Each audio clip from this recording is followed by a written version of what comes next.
This is Bangcat for unofficially TitanfallGamer.com, being that I am not staff and I'm completely independent and I get no tips. But more importantly, I have an individual here who is related to the man who very well designed the collector's edition of the Titanfall statue. Can I have your name for the record, sir? I'm Sam the Man. I do various projects like Couples in Comics, content director on Digital Dinosaur, and I also am one of the members on Questionably Zesty, all which you can find. Yep. By all means, I'm going to give that information up too, so it can go over to Annie of TitanfallGamer.com, see if he would maybe like to be on the show. Maybe I'll be invited on a show someday. Like that. Would be awesome. I've been, well, as famous as I am for working in arcade for 13 years. When I last left. 13 years? Yeah. Wow. Yeah, it's crazy, but it's one of the few last real ones left, and I guess I got comfortable. What can I say? But with that said, what is the name of the individual who should be very much credited for a great statue that sits right next to my TV because it is so big I could not fit it on my shelf?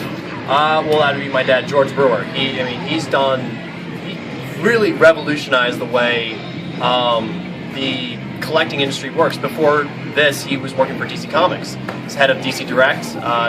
He invented the 6-inch scale for action figures, was the one who came up with the idea of doing artist renditions of sculpts of action figures. His whole philosophy was that if I'm going to sell you multiple Superman action figures, I want them to look different. And yeah, he's my father. I've lived with him for many, many years, and I've learned a lot from him. Awesome. And you are also a big mech follower like myself, I am a die-hard Power Ranger fan. Just finished celebrating the 20th anniversary of Power Rangers last year.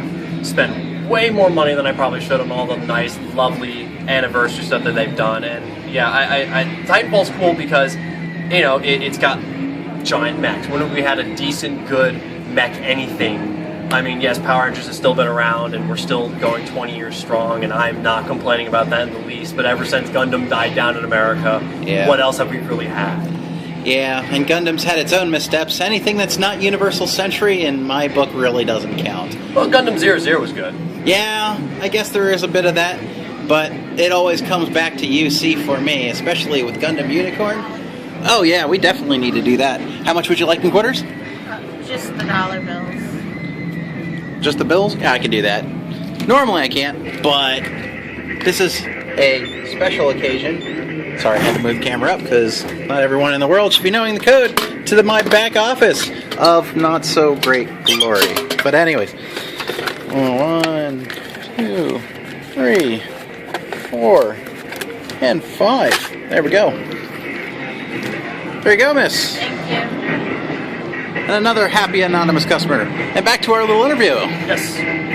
But as such, alright, like you said, we have not had much in the mech field. We've had like maybe some throw-ups where you have like maybe Hawken or Mech Warrior Online, both kind of a mixed vibe, but nothing has really been super popular since the early days of, dare I say it, Armored Core, which has kind of also slid into its own little bit of, hey, I'm Gran Turismo of mechs, and that, well, some of us like it, but it never really pushed forward into the modern age, at least not very successfully. No.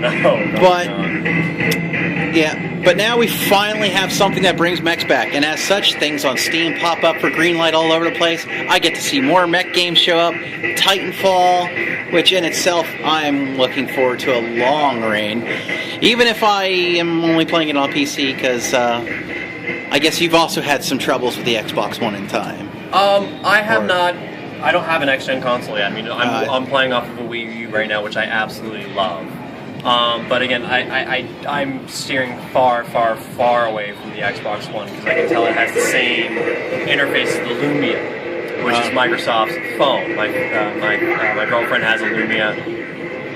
Piece of crap.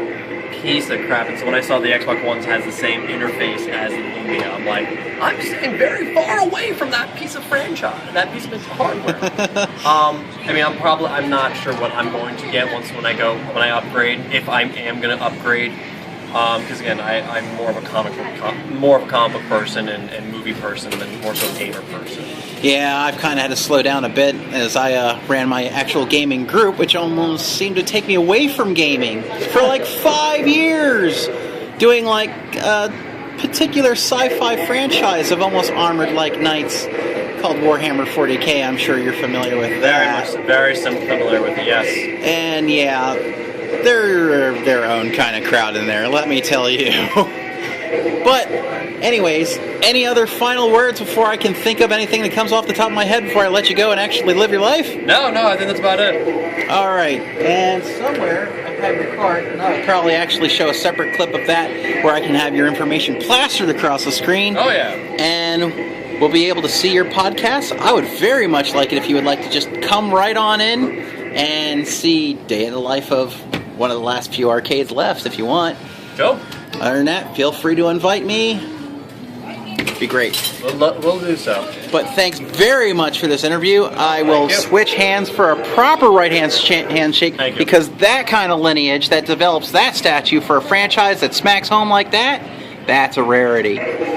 So, this is Bangcat signing off. Thanks for watching.